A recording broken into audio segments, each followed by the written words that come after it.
Hi everyone, welcome back to our channel.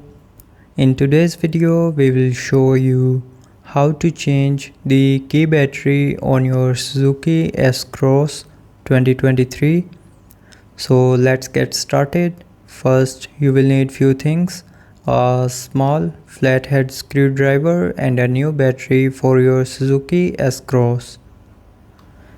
Now step 1. Insert the flathead screwdriver gently into the joint.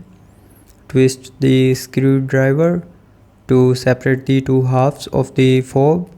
Be careful not to use too much force. And after that, step 2. Once you have opened the fob of your Suzuki S-Cross, note the orientation of the old battery before removing it. You will need to place the new battery in the same way. Now step 3. Take your new battery and insert it into the compartment. And then step 4. Snap the two halves of the fob back together.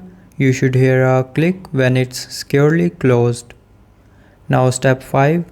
Test the key fob to make sure it's working. You can do this by pressing any button and checking if your Suzuki S-Cross responds. So by this method, you can change the Suzuki S-Cross key fob. If you have any questions or need further assistance, feel free to drop a comment below. Thanks for watching. Don't forget to like and subscribe.